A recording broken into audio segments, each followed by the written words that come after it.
Let's get real. Most people are too afraid to tell you to your face that they don't like you. Instead, they hide behind fake smiles, hollow compliments, and forced politeness. I've been there too, thinking someone was a friend, only to find out they were secretly hoping for my downfall. It's brutal, but here's the truth. If you don't recognize the signs, you'll end up wasting your time and energy on people who, deep down, can't understand you. So, let's cut through the BS and talk about the signs that someone dislikes you but is hiding it. You might not like what you hear, but it's better to face the truth than live in denial. 1. They're always joking about your flaws. We all know that one person who loves to joke, especially when the joke is on you. They'll pick at your quirks, your mistakes, your little imperfections, and they do it with a smile, saying, "I'm just messing with you." It seems harmless at first, but let's not kid ourselves. These jokes are often more than just playful banter. They're calculated digs cleverly disguised as humor, meant to chip away at your self-esteem bit by bit. I remember a time when I was close to someone who always seemed to have something to say about me. How I dressed, the way I spoke, even the projects I was working on. At first I laughed it off, thinking it was all in good fun, but as time went on, I noticed a pattern. The jokes were always aimed at my perceived weaknesses, never at my strengths. It wasn't long before I started second-guessing myself, wondering if maybe I was the problem, if maybe these flaws were as glaring as they made them out to be. Here's where the controversy kicks in. People who consistently joke about your flaws aren't doing it out of affection. They're testing the waters to see how much disrespect you'll take. It's a subtle form of manipulation, a way for them to assert dominance while keeping you in your place. They're telling you in no uncertain terms that you're beneath them. And the most insidious part, they get away with it because we've been conditioned to believe that if we can't take a joke, we're the ones with the problem. But let's flip that script. I'm here to tell you there's nothing wrong with standing up for yourself when a joke crosses the line. In fact, it's essential. You deserve to be around people who lift you up, not those who knock you down just to get a cheap laugh. True friends don't need to point out your flaws to feel better about themselves. They celebrate your strengths and help you work through your weaknesses without making you the butt of the joke. I've seen it happen time and again. People who let these kinds of jokes slide, thinking it's easier to keep the peace than to make waves. But here's the deep truth. Allowing others to disrespect you, even in jest, is a slippery slope. It starts with small comments, but over time, those jokes can wear you down, making you question your worth. And the more you allow it, the more they'll push, until you're left doubting yourself. All because you didn't want to seem too sensitive. I had to learn this the hard way. I realized that by laughing along, I was giving them permission to keep going. I was complicit in my own disrespect. It wasn't until I started pushing back, setting boundaries, that I noticed a shift, not just in how they treated me, but in how I saw myself. I stopped letting their words define me and started owning my narrative. So, here's my advice. The next time someone makes a joke at your expense, don't just laugh it off. Ask yourself, is this really funny, or is there something more going on here? And if the answer is the latter, don't be afraid to call them out. It might be uncomfortable. It might even end the friendship. But your self-respect is worth far more than someone's misguided sense of humor. In the end, life's too short to surround yourself with people who can't see your value. If their idea of friendship is constantly pointing out your flaws, then it's time to find new friends. The ones who truly care about you will never need to put you down to feel good about themselves. So stand tall, speak up, and don't let anyone reduce you to a punchline. 2. They give compliments that sting like insults. We've all been there. Someone gives you a compliment, but instead of feeling good, you're left with a bitter aftertaste, like you've just been slapped with a velvet glove. It's the kind of compliment that makes you pause and think, wait, was that a compliment or an insult? And here's the harsh reality. Often it's a bit of both. These backhanded compliments are a subtle, almost sneaky way for people to undermine you while pretending to be kind. I remember a time when I was working on a big project that I was incredibly proud of. After putting in countless hours of hard work, I finally shared it with a group of colleagues. One of them, someone I thought was a supporter, said with a smile, "Wow, this is actually pretty good for someone like you." I stood there stunned. On the surface, it seemed like a compliment, but those last few words, "for someone like you," hit me like a ton of bricks. What did that even mean? Was I not supposed to be capable of doing good work? And that's the controversy here. These so-called compliments are laced with a hidden agenda. They're not meant to uplift you. They're designed to keep you in your place. It's a power play, a way for the person giving the compliment to assert their superiority while making you doubt your own abilities. They're saying, "I see you trying, but you'll never be as good as me." It's toxic, but it's wrapped up in such a pretty package that you almost miss the poison inside. Let's be real. People who give backhanded compliments are often insecure themselves. They see your potential, your strengths, and it scares them. So they use these sly little digs to keep you second-guessing yourself, to make sure you don't rise too high. It's like they're patting you on the back while holding you down with the other hand. And here's where it gets even more controversial. We've all done it at some point. Maybe not intentionally, but we've all let our insecurities slip out in the form of a compliment that's meant to remind someone else of their place. But here's the deep message. You don't have to accept this disguised hostility.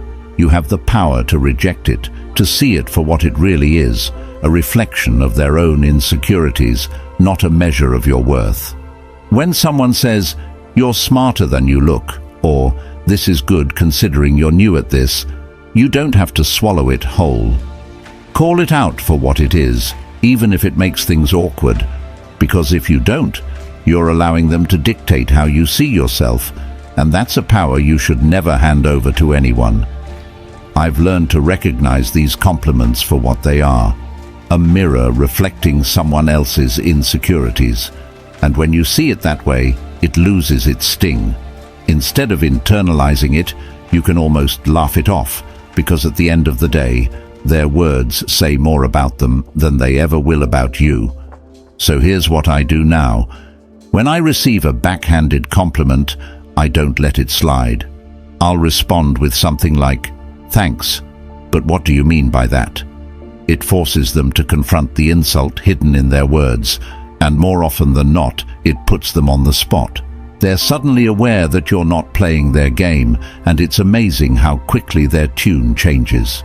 The takeaway: don't let anyone's veiled negativity define you. Whether it's a well-meaning friend, a jealous colleague, or even a family member, remember this: your worth isn't up for debate. Compliments should lift you up, not tear you down. If someone's words leave you questioning yourself, it's time to question their intentions instead. Life is too short to waste on people who can't genuinely celebrate your successes. Surround yourself with those who see your value and aren't afraid to let you know it, without any strings attached. 3. They subtly exclude you from plans. It's the little things that sting the most, like realizing that your so-called friends accidentally forgot to invite you to that dinner, that party, or that weekend getaway. They'll swear it was an oversight, that it was a last-minute thing.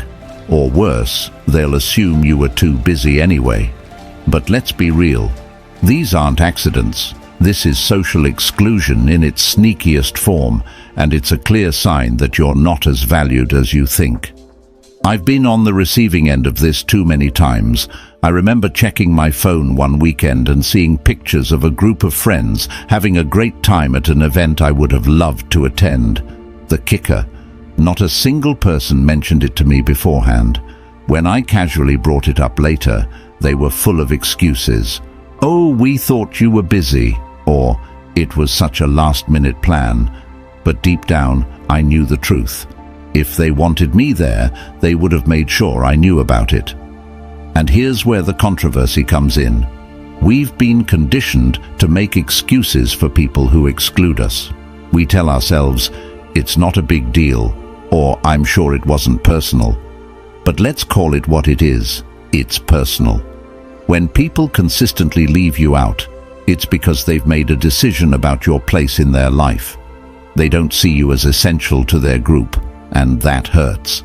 Controversy comes in.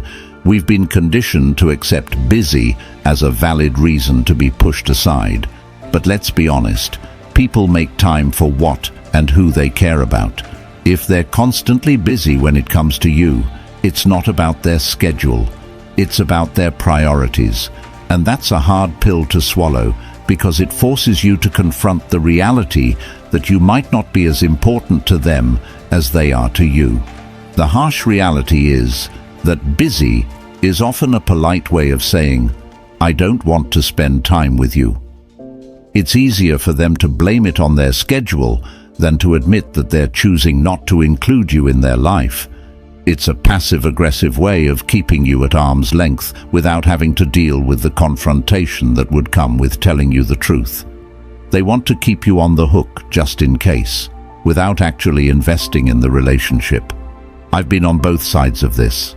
There were times when I was the one making excuses because I didn't know how to tell someone that I'd outgrown the friendship. But being on the receiving end taught me a valuable lesson. It's better to be honest, even if it's uncomfortable, than to string someone along with excuses.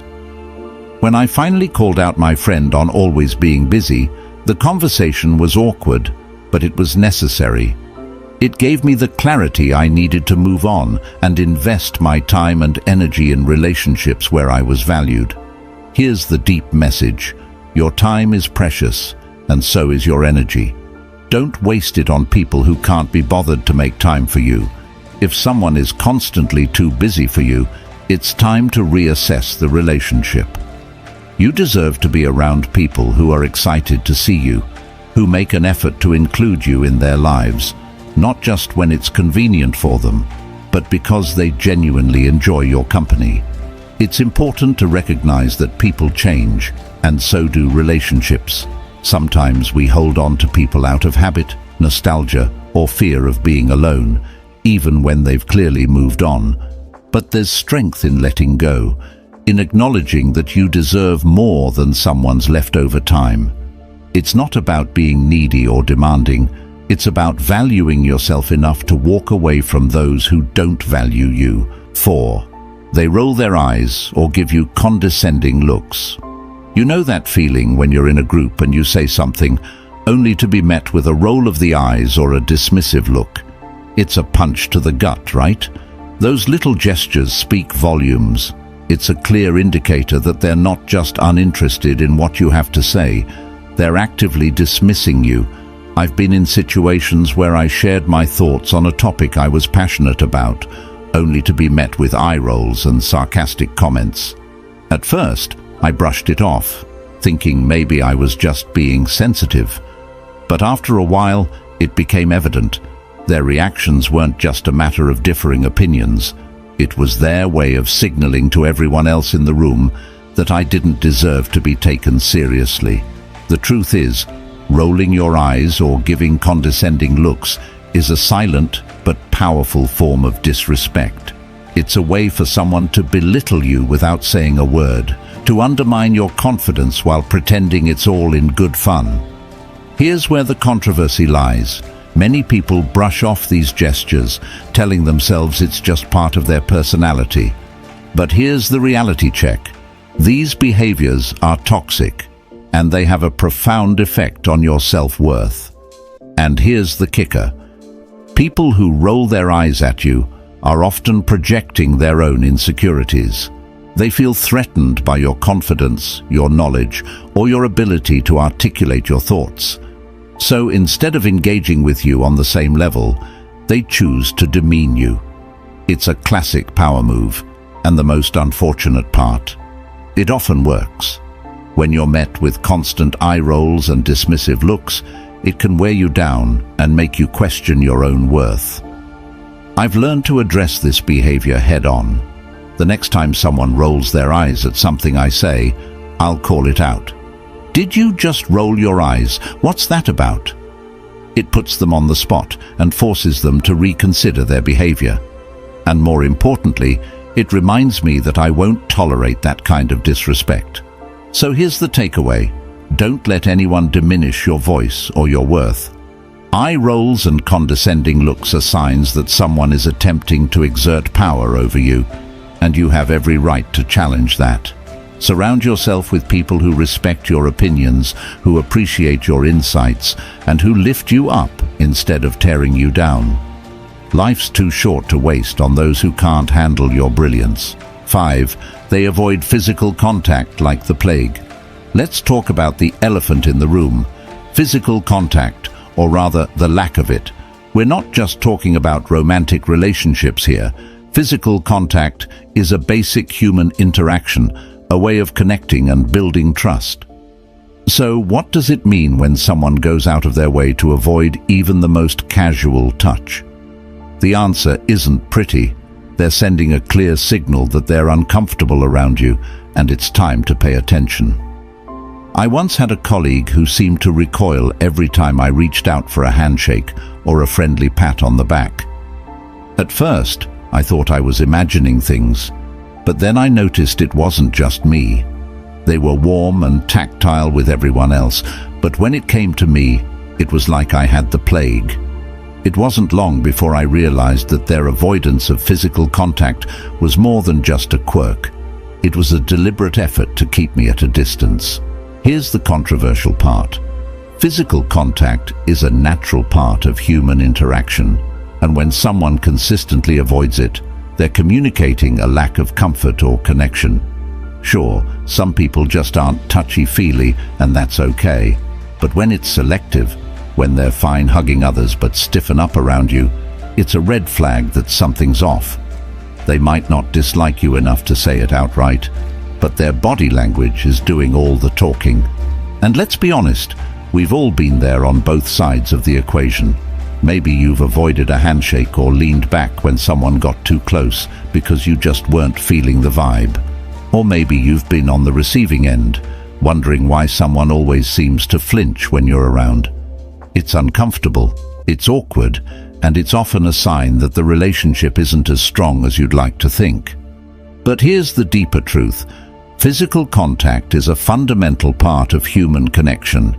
It's how we show trust, warmth, and empathy. When someone avoids it with you, they're not just avoiding touch, they're avoiding closeness, intimacy, and vulnerability. They're keeping you at arm's length, literally and figuratively, and that's a clear indication that there's an underlying issue in the relationship. I've learned to pay attention to these cues, even when it's hard to admit what they mean. There was a time when I ignored the signs, convincing myself that someone's reluctance to get close was just a personality trait.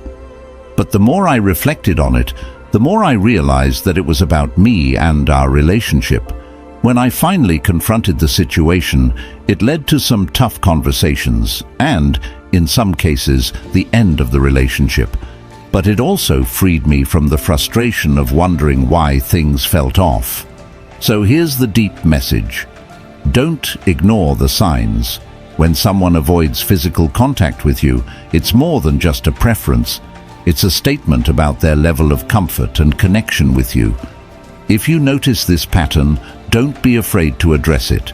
It might lead to a deeper understanding, or it might reveal that the relationship isn't as solid as you thought. Either way, it's better to confront the truth than to live in denial.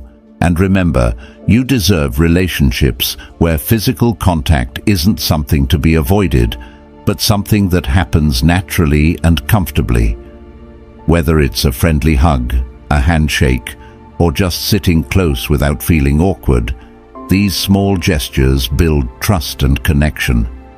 If someone consistently avoids them, it's a sign that something's not right. Don't be afraid to ask the tough questions, and if necessary, make the tough decisions. Life's too short to be surrounded by people who keep you at a distance, literally and figuratively. 6. They disappear when you need support. Let's get real.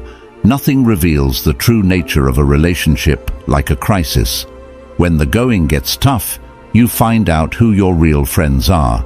So, what does it say about someone when they vanish the moment you need them the most? It's not just a sign of flakiness, it's a neon warning that they're not as invested in you as you might have thought.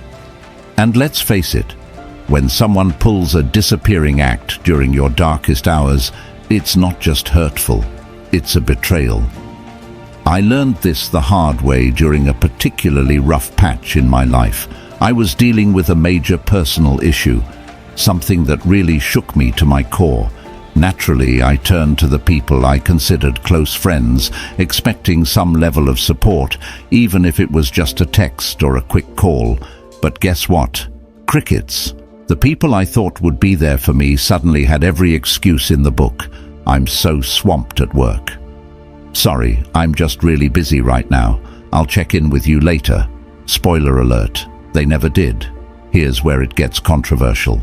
People love to talk about how they'll always be there for you, but when push comes to shove, many of them are only around for the good times. They'll party with you, laugh with you, and enjoy the high points of your life. But the minute things get real, they're nowhere to be found. It's easier for them to ghost you than to deal with your pain or discomfort. They don't want to be dragged into your problems because, deep down, they don't care enough to be there when it counts. And let's be brutally honest, true support isn't about convenience. It's about being there when it's hard, when it's uncomfortable, and when it's the last thing you want to do. The people who disappear when you need them most aren't just being inconsiderate. They're showing you exactly where you stand in their life. They're saying, without words, your problems aren't worth my time. I remember feeling absolutely gutted when I realized that the people I'd been there for in the past, during their breakups, their family dramas, their career setbacks, couldn't be bothered to return the favor. It was a wake-up call, and not a pleasant one. But it was also a lesson I needed to learn. Not everyone who smiles in your face is truly in your corner. Here's the deep message. Support is the foundation of any meaningful relationship. It's easy to be around when everything's going well, but the real test of a relationship is how people respond when things fall apart. If someone disappears the moment you need them, they're not just failing you. They're showing you that they were never really there in the first place. But don't let their absence make you bitter. Let it make you better.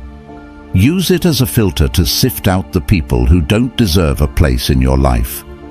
The ones who stick around, who check in, who show up even when it's inconvenient.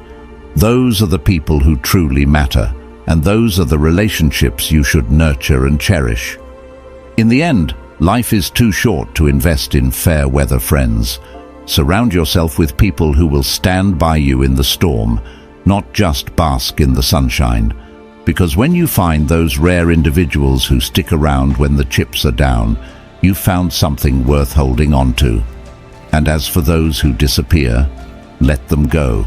They've already shown you their true colors. 7. They gossip about you behind your back. Gossip. It's the social poison that spreads faster than wildfire and can burn down relationships in an instant. The thing about gossip is that it's never as innocent as people make it out to be. When someone you consider a friend talks behind your back, they're not just sharing a harmless story. They're actively sabotaging your trust, your reputation, and your relationship. And let's be real, when they gossip about you, it reveals a fundamental disrespect for your character. I once had a friend who seemed supportive on the surface, but loved to dish out private information as if it were public property. It didn't take long before I caught wind of them bad-mouthing me to others, people I barely knew. It was a shocking revelation that left me feeling betrayed and vulnerable. This person wasn't just sharing my business. They were manipulating my narrative, painting me in a negative light, and putting a wedge between me and others. Here's the controversial part. Gossip is a toxic behavior that often masks deeper insecurities and issues. When someone feels the need to talk about you instead of confronting you directly, it's a reflection of their own shortcomings, not yours.